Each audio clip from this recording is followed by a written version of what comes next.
बिस्मिल्लाहिर्रहमानिर्रहीम, अस्सलाम वालेकुम। मैं हूं गुलफाम चौधरी। आप देख रहे हैं मेरा फेसबुक पेज और यूट्यूब चैनल। पाकिस्तान की इस बदलती सियासी सूरत हाल जिसने पूरी कौम को एक तजस्सुस में डाल रखा है और पूरी कौम ये सोच रही है कि आने वाले दिन पाकिस्तान की सियासत में किस तरह के होंगे और आने वाले दिनों में इमरान खान साहब के हवाले से क्या खबरें हैं, इस पर अहम तरीन तजिया दिया है डॉक्टर शहबाज गिल साहब ने। आइए पहले उनको सुनते हैं, फिर उस पर बात करते हैं। में होगा।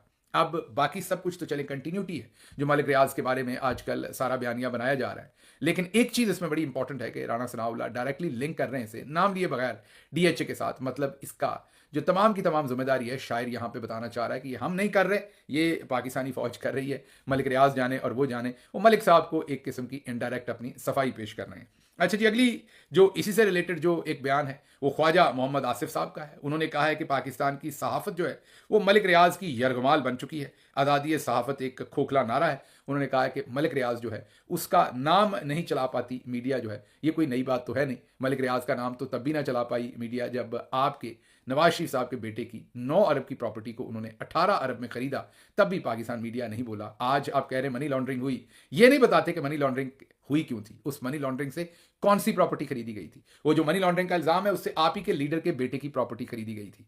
तो ये यकायक सब कुछ मलिक रियाज के खिलाफ क्या हो गया है। मलिक रियाज जो है उन्होंने शुरू दिन से पाकिस्तानी मिलिट्री स्टैब्लिशमेंट के साथ मिलकर काम किया है। नाम ही बहरिया टाउन था, आल्दो के पाकिस्तान नेवी ने बाद में मेरा ख्याल वो खत्म करवाने की कोशिश की, लेकिन वो ना करवा सके। सभी उनके बड़े बड़े उहदों पर हमेशा रिटायर्ड मुसल्लह अफवाज से जो रिटायर्ड अफसरान थे, बड़े बड़े अफसरान वो रहे हैं। हमेशा उन्होंने आप लोगों को खुश करके ही काम किया है। तो फिर अगर मलिक रियाज करप्ट हैं तो फिर आप कैसे करप्ट ना हुए? फिर तो पूरा सिस्टम ही करप्ट हुआ। फिर तो आपके तमाम बुजुर्गान जो हैं वो भी करप्ट हुए, क्योंकि वो उनके पास नौकरी करते रहे, ये सारा प्रोजेक्ट वो चलाते रहे उनके साथ। तो आज मलिक रियाज को कितनी आसानी से करप्ट करार दिया जा रहा है।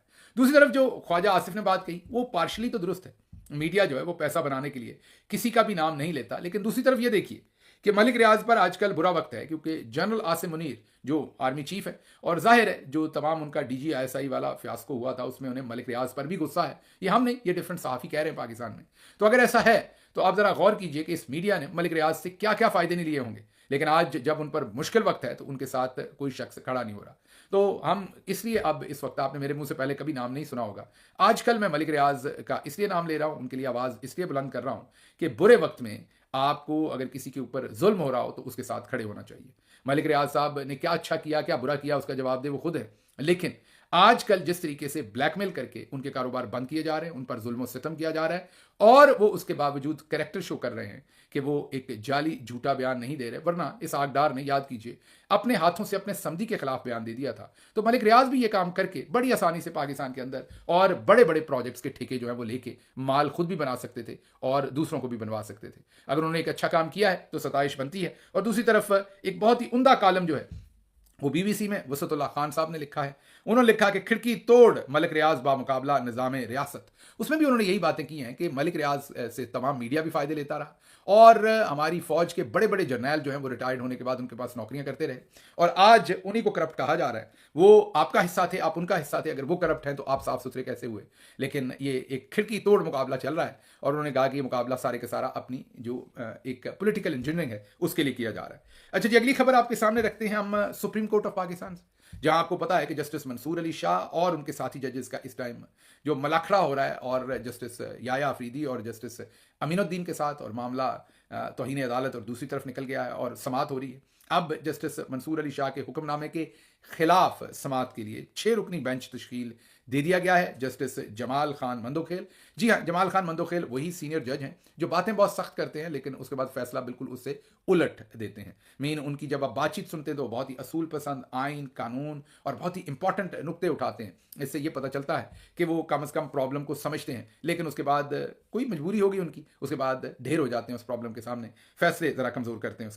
उसके बाद जस्टिस मोहम्मद अली मज़हर हैं, उसके बाद जस्टिस अतर मिनल्ला है, उसके बाद जस्टिस सैयद हसन अजहर रिजवी हैं, उसके बाद जस्टिस शाहिद वहीद हैं, और फिर जस्टिस मुसरत हलाली साहबा हैं। ये 6 रुकनी बेंच जो है ये 27 जनवरी पीर को समात करेगा, और अब ये कोशिश करेंगे मामलात को किसी तरीके से डाइवर्ट करने की, क्योंकि ये छिपकली अब इनके गले में फंस गई है। जस्टिस मंसूर अली शाह साहब ने जो पॉइंट उठाया है, और बुनियादी पॉइंट यही है कि जो जुडिशल ऑर्डर है उसको एक एग्जेक्टिव पावर के साथ आप कैसे खत्म कर सकते हैं। तौहीन अदालत की कार्रवाई शुरू हो गई है, फुल कोर्ट बनने की तरफ वहां पर अदालत जा रही है, शायद देखते हैं क्या बनता है। उसके लिए अब ये पूरे का पूरा बेंच जो है बनाया गया है। अगली खबर इस्लामाबाद हाई कोर्ट से है, वो भी इंटरेस्टिंग खबर है, इसी से रिलेटेड खबर है, वो भी इसी से रिलेटेड इसलिए कि वहाँ पर मीन जो चौधरी निज़ामुद्दीन का तसल्लुत है इस टाइम पूरे के पूरे ये जो हमारा इंसाफ का निज़ाम है, जो हमारा कानून नाफिज करने का निज़ाम है, इसके ऊपर उसके बारे में है। वहाँ पर जस्टिस इसहाक मुकदमा सुन रहे थे, मुकदमा इमरान खान के वकला का सुन रहे थे, जिनको जेल के अंदर इमरान खान से मुलाकात नहीं करने दी जा रही।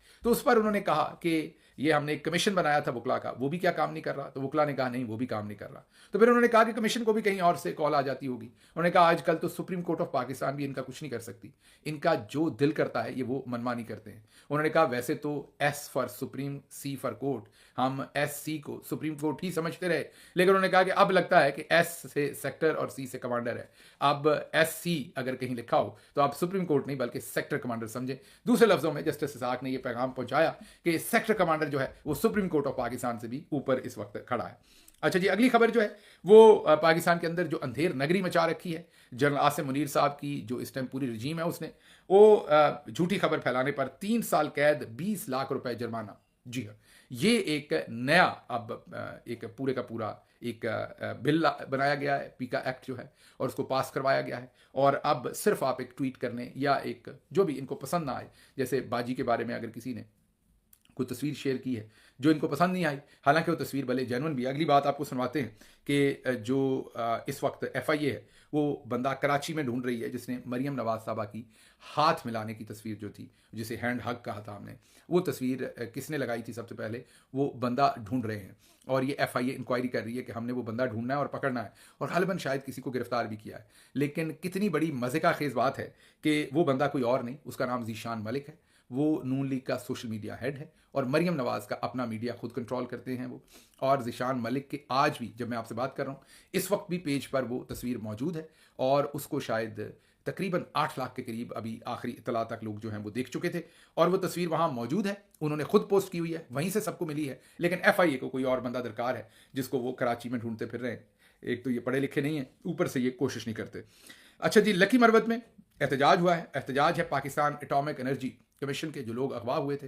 हम बार बार आपको खबर देते रहे हैं इस अगवा के बारे में। उनके मगवी मुलाजमीन को अभी तक बाजियाब नहीं करवाया गया। जाहिर है हमारी एजेंसीज जो है वो और कामों में मसरूफ़ है, उनको और ज़्यादा इंपॉर्टेंट काम है, सियासी इंजीनियरिंग, सियासी लोगों की तोड़ फोड़, आगे पीछे सब कुछ करना। तो वो फिर मेरा ख्याल है कि लकी मरवत में जो हमारे अभी तक एटॉमिक एनर्जी के जो एम्प्लॉयज़ जो अभी तक अगवा हैं, उनको बाजियाब जो है वो नहीं करवाया जा सका। अच्छा जी, अगली खबर जो आपके सामने देंगे वो आखिरी खबर आपके सामने रखूंगा।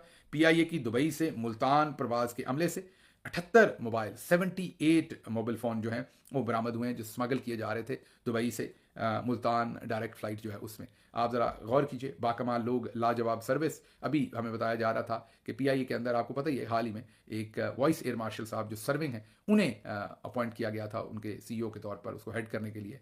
और वाकई माशाल्लाह बहुत ही बेहतरीन काम हो रहा है। लेकिन आप देखेंगे कि हमेशा सियासतदानों को करप्ट कहा जाएगा, सियासतदानों को जो है वो हमेशा इनकम्पिटेंट कहा जाएगा, लेकिन इनकम्पिटेंसी की जो हदें हैं वो आपके सामने हैं। जहां भी आप खुद भी काम करते हैं, हालात जो है वो शायद सियासतदानों के टाइम में उतने बुरे ना हो जितने आपके अपने वक्त में बुरे होते हैं। जी बिल्कुल, जिस तरह से आपने सुना, डॉक्टर शहबाज गिल साहब ने इस पर डिटेल से बताया कि इस वक्त पाकिस्तान तहरीक इंसाफ के हवाले से क्या अपडेट्स हैं, इमरान खान साहब के केसेस के हवाले से क्या अपडेट्स हैं, और पाकिस्तान की सियासी सूरत हाल में सियासी जमातों का क्या किरदार है, कौन कहाँ पर खड़ा है। और ये सुनने के बाद यकीनी तौर पर जो पाकिस्तान का सियासी सिनेरियो है वो वाज़ेह हो जाता है, और लगता यह है कि आने वाले दिन पाकिस्तान की सियासत में बड़े अहम तरीन साबित होने जा रहे हैं, और आने वाले दिनों में बहुत बड़ी तब्दीलियाँ मुतवक्के हैं। अल्लाह पाक वतन अजीज़ का हामी और नासिर हो।